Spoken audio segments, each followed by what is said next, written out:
Multiple people feared injured in a rock slide at a popular hiking destination in the Rockies. Plus, a UCP survey reveals most Albertans say pass to leaving the CPP for a provincial pension plan. And a local Indigenous elder among those honored in a new Canada Post stamp series. Good afternoon. We begin with breaking news. There's been a rock slide at Bow Glacier Falls on the Icefields Parkway.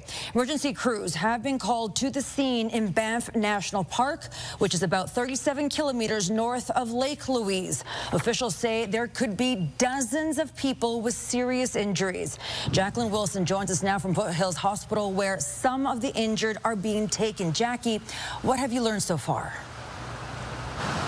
Camilla, Star's Air Ambulance was called to the scene this afternoon. One helicopter was sent from Calgary, another was sent from Edmonton, and actually we have seen 2 helicopters land here at the Foothills Medical Center within the last 45 minutes to an hour. The most recent one actually just landed 5 to 10 minutes ago. Now, it's not clear how many people are injured in the rock slide. RCP say that the initial report indicates there were multiple hikers and there may be serious injuries and or fatalities. Video we received shows emergency crews heading to this scene, and there's a long lineup of ambulances parked near the trailhead at Bow Lake.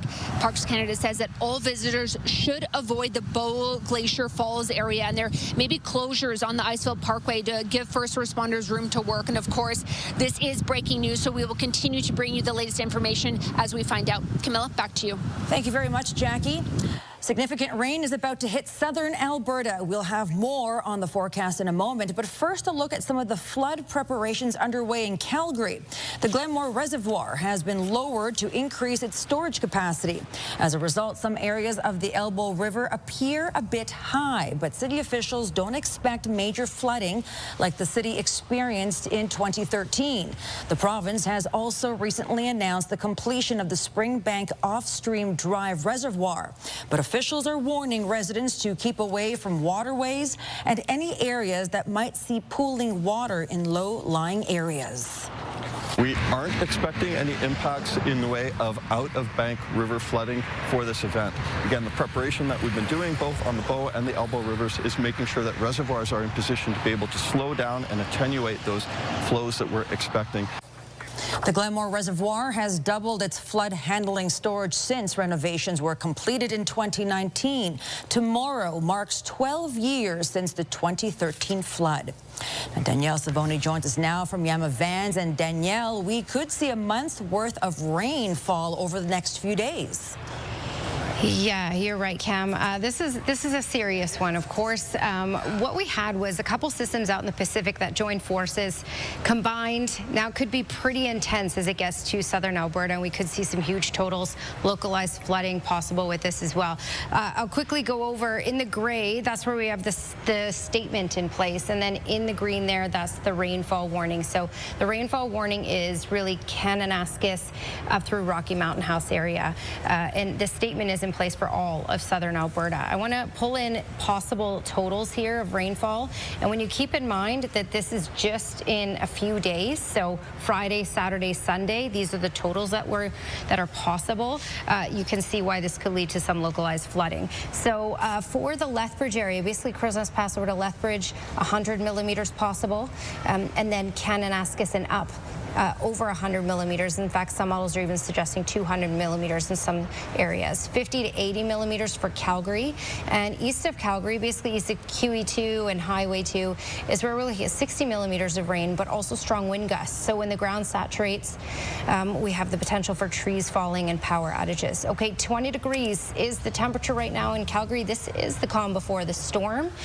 And when you look at Fifth Avenue Volkswagen, find more than what you're expecting at Fifth Avenue Volkswagen. Here's your 24-hour forecast, and calm until the overnight hours, and by tomorrow morning the rain will kick in and it will be heavy at times. Embedded thunderstorms possible as well, and just a high of 16. More details coming up. Cam. Thank you very much, Danielle. 3 transit drivers are hurt and 1 man is in custody after an attack in the community of Huntington Hills this morning. It happened around 10:45 a.m. at the bus loop near Center Street and 78 Avenue Northeast. Police were called there for reports that a man who appeared intoxicated was randomly punching people. 3 Calgary transit drivers were standing in the bus loop when they were attacked. All of them have minor injuries. From what we've gathered, he was walking in the area. He came across the drivers here in the parking lot, and it was a random act. Police say the man could face charges of assault and obstruction. Anyone with information about the attack is asked to call police. The province has quietly released the results of a survey on an Alberta pension plan, and it suggests voters are not interested. Tim Brooke joins us with the details tonight. Tim, the survey dates back to 2023. Well, we've been waiting almost 2 calendar years to see the results, Camilla. Last night, the Finance Ministry finally revealed them, and they paint a pretty clear picture of how Albertans feel about leaving the CPP. Results from that survey show 63% of respondents were opposed to an Alberta pension plan. Only 10% were in favor. Danielle Smith has been tossing around the idea of a provincial plan since becoming premier in 2022, claiming the national one just hasn't been fair to Albertans. Some speculate bringing in an APP is the first step towards separation.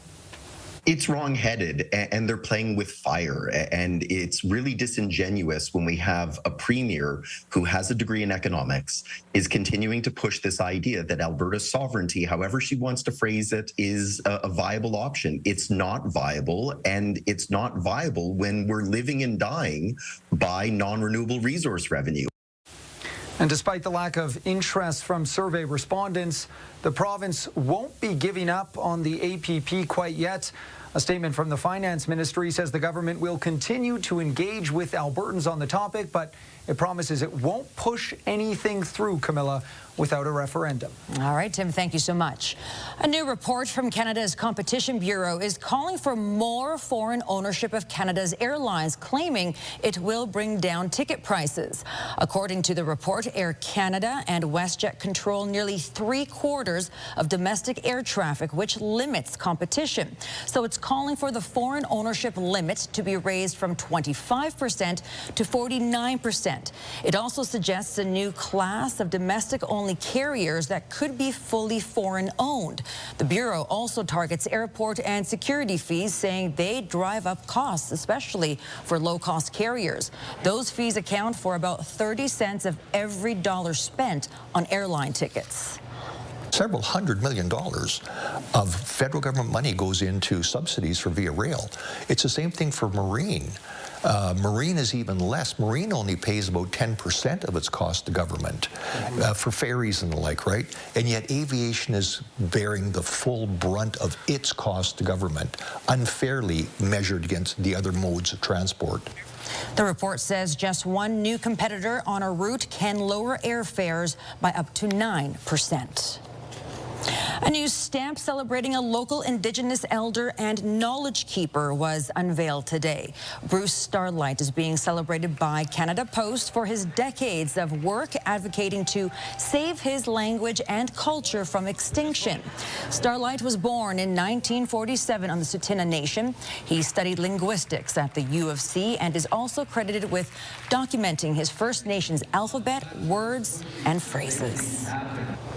Alberta is headed for a measles milestone that no one had hoped for. Next, the province is poised to hit 1,000 cases, and a warning to Albertans as we head into the summer months. And a Western hospitality at its best as thousands of Rotarians are set to arrive in Calgary.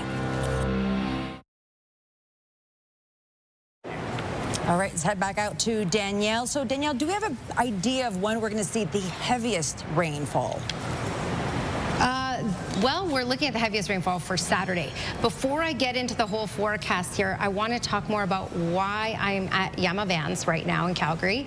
And the key thing, Calgary Health Foundation Home Lottery Mountain Edition, the deadline, the early bird deadline is midnight tomorrow. It's over 90% sold out, so you got to get your tickets. This behind me is an idea of one of the prizes that can be won.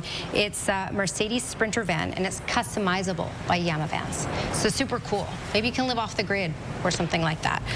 All right, and I have Yaro Kiselev from Care West joining us. And so over 90% sold out, can win cool things like this, but then also it goes to a great cause. Can you tell us about that? Absolutely. Thanks, Danielle. We're very excited with this project, and we're rebuilding people's lives. Every ticket sold will support Albertans who require complex continuing care to have an enhanced quality of life. We're rebuilding people's lives. Many of these individuals have lived through tough times, and now we're helping them get back on their feet through targeted programs, developing their skills, and getting them back out into the community. We've been engaging our residents, community stakeholders to create a meaningful environment for these people, and the proceeds from this lottery will go a long way in supporting their quality of life. We're excited with this project, and thank you very much for the partnership with all the people involved. Oh, that's pretty incredible. So win-win, win-win with this one. Absolutely. Okay, thanks, Yaro. My pleasure. Okay, when we get into this forecast here, it's not a win-win-win-win. We do need rain. We do need moisture. We don't need this much all at once. So before I get into the forecast, well, first of all, it's the calm before the storm right now. We have beautiful weather in most communities in southern Alberta at the moment. It's 19 in Calgary, 27 in Lethbridge, 26 in Medicine Hat. And before I get into the forecast, just to zoom in and show you a couple ideas of temperatures here, it's 19 downtown and in Bragg Creek and in Strathmore and in Irricana. Get your daily dose of greens at Serenity Golf Club, just 20 minutes east of Calgary. Okay, so potential issues with the system. Here are the key things to look at. Heavy rain in a short amount of time, so that can lead to localized flooding. Calgary, yes, included in that potential as well. A key thing east of QE2 and east of Highway 2 is we're also looking at strong wind gusts. And when wind gusts get to 80, 90 kilometers per hour, when the ground is very saturated, that could push over some trees, create some power outages and some damage there. We have the statement in place, as you can see, in the dark gray. All of southern Alberta is included in that. And then in the green, up Kananaskis through Rocky Mountain House area, this is where it will likely be one of the bullseye points for this system and where we could see some of the heaviest amounts of rain.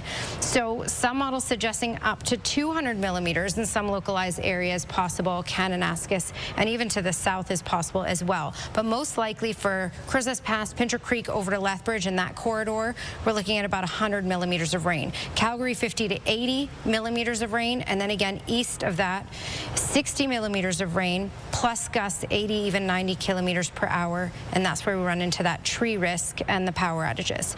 There's a look at the system. Yesterday this was two systems and they've now joined forces. They're attached to an upper level low. This is a slow mover, and this is why it could deliver a lot of rain in just 3 days, because it will just be hovering over us. I'll give you an indication. I'm just going to play this through here so you can get an idea of what the system looks like and how it will just develop on our side of the Rockies, circle over us. Higher elevations, looking at quite heavy snow possible. Parts of Highway 93, rain plus heavy snow at times. When you combine that, that's very, very tricky driving conditions. So that will be very messy. Banff town site looking at just heavy rain, but up to 60 millimeters is possible. All right, let's talk about what we're looking at for the longer range forecast. 16 degrees is our high for tomorrow. And to break down Calgary, 30 to 40 millimeters of rain on Friday. Embedded thunderstorms are likely in this as well on Friday. Saturday, the heavy rain continues on and off, just a high of 10, 25 to 40 millimeters of rain possible then. And we'll likely have some carryover into Sunday with another few millimeters likely by then. All right, don't miss the first ever Calgary Health Foundation Home Lottery Mountain Edition early bird deadline. Get your tickets and you are in to win the Mercedes Adventure Seeker early bird prize or take $300,000 cash. Early bird deadline is midnight tomorrow. Buy now at CalgaryMountainHomeLottery.com.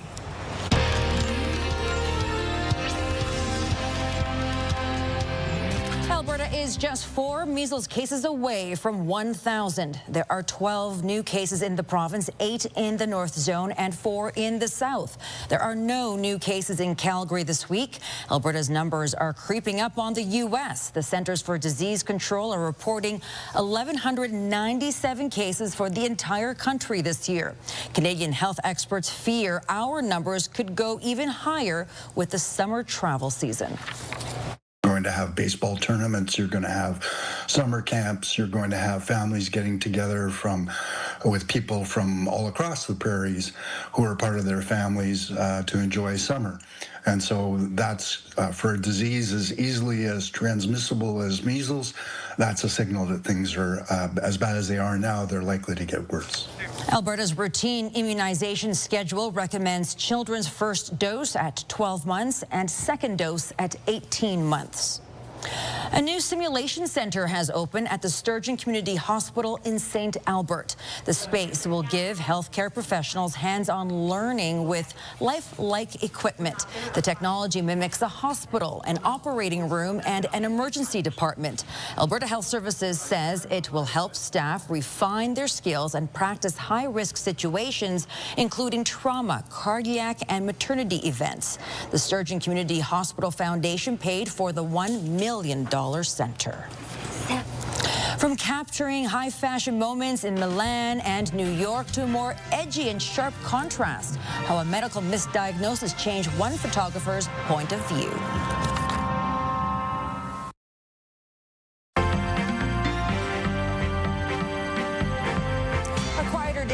The markets due to a U.S. stat holiday. Joining me is Robert Geary, investment advisor with the Popwich Carmeli Advisory Group. So, Robert, quiet but still some action out there.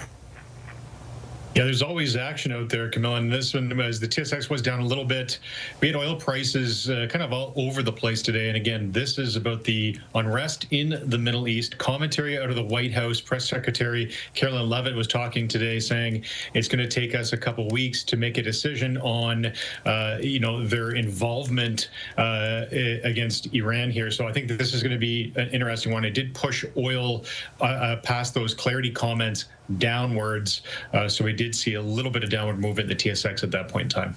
And Sobeys parent company, Empire Company, reporting solid earnings. Yeah, I think this is an interesting one. This is the parent company to Sobeys, Safeway, Farm Boy, the like. There's a lot of banners under that parent. And this is an interesting one. They had their earnings report here this morning. They beat on sales and profit. They boost their dividend by 10%.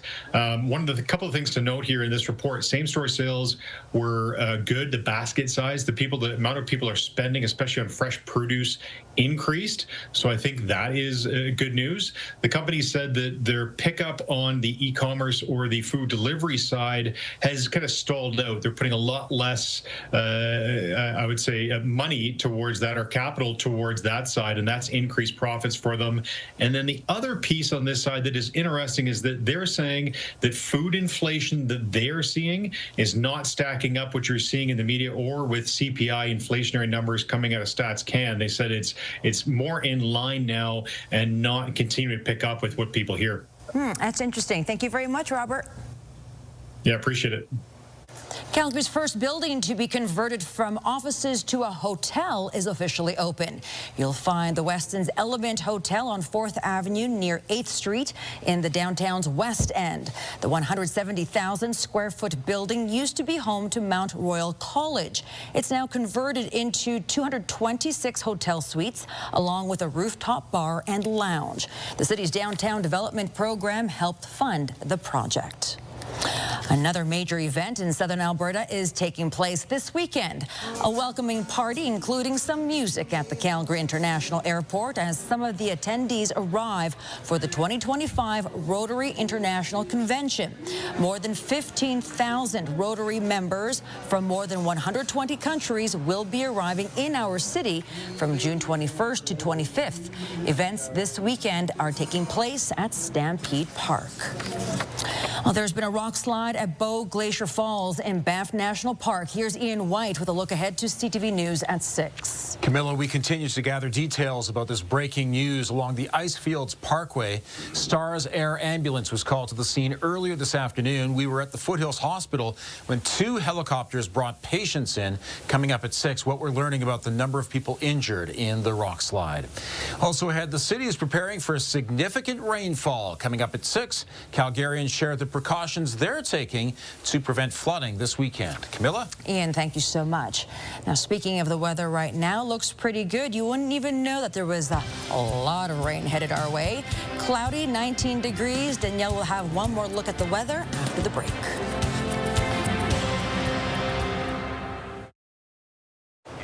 So Danielle, along with all that rain that we're going to be getting, we're getting also a big cool off, and the winds are going to be picking up too. Yeah, this is quite the system. It's been hard to forecast the system, I'm not going to lie, because two systems combined, that was one thing that we were looking at as a possibility. Now that that has happened, it'll be quite a weather maker for us, and we'll notice a big difference, especially when you compare it to what we've had for today, where we've been in the 20s and it's been absolutely beautiful. You're going to notice the winds start to pick up over these next couple of hours or so, up to 40 kilometers per hour. For this evening, though, it's still fairly quiet. The rain doesn't kick into Calgary till tomorrow. 30 to 40 millimeters of rain possible for tomorrow, just a high of 16. Another 25 to 40 is possible on Saturday, which is a high of 10. And we likely will have some carryover on Sunday as well, and picking up another 3 millimeters. So overall, this is a lot of rainfall on the way for us. Make sure the eavesdrops, the drains by your house, the storm drains, all that stuff is cleared out, and we're ready to go here. Don't miss the first ever Calgary Health Foundation Home Lottery Mountain Edition early bird deadline. Get your tickets and you are in to win the Mercedes Adventure Seeker early bird prize, or take $300,000 cash. Early bird deadline is midnight tomorrow. Buy now at CalgaryMountainHomeLottery.com. Thank you, Danielle.